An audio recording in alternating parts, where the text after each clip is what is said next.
Hello, my name is Sam McClure, and I will be critiquing the editorial article regarding easing the sanctions in Myanmar. The article's main claim is as follows. It would be a mistake to lift all remaining sanctions in Myanmar now.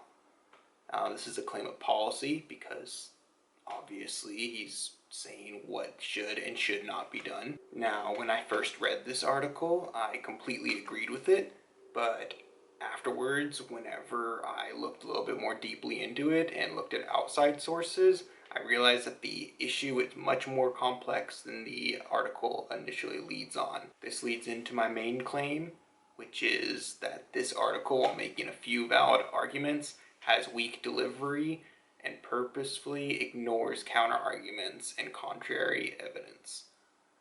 This would be a claim of value because I'm obviously criticizing the quality of the overall article.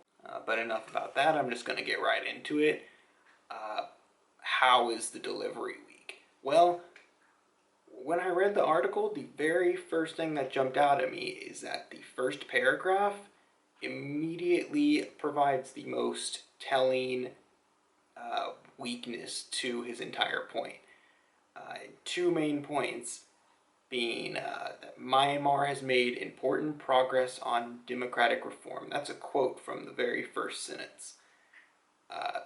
That's saying that Myanmar has made good progress, meaning we should reward it. That's what you do with sanctions. You remove them once adequate progress has been made. Furthermore, later on in the same paragraph, he talks about how the president of Myanmar has taken steps to heal Myanmar's ethnic divisions, which is the main issue in Myanmar, is the different tribes and groups of people all warring and basically not getting along. So both these examples that occur in the very first paragraph of the article are massive weaknesses that are not addressed throughout the rest of the article. In fact, they are basically ignored afterwards. Alongside the counter-arguments that they mention and do not address, there's plenty of counter-arguments they do not mention but are very pertinent, such as precedent.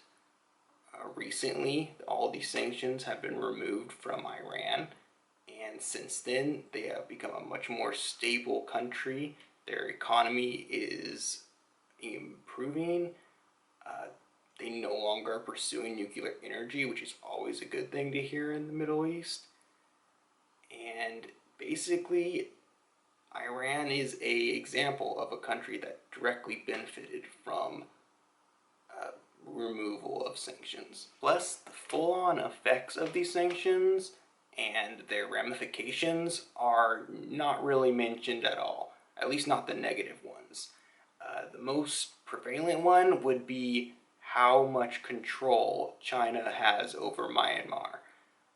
As long as these sanctions exist, China is the only people who will trade with Myanmar, and that gives them a lot of power. They can raise taxes, they can raise tariffs, and they can basically exploit Myanmar for all they're worth. In conclusion, this article is at first a very coherent and logical argument until you actually research it and you realize that the issue is much more complex than they lead on.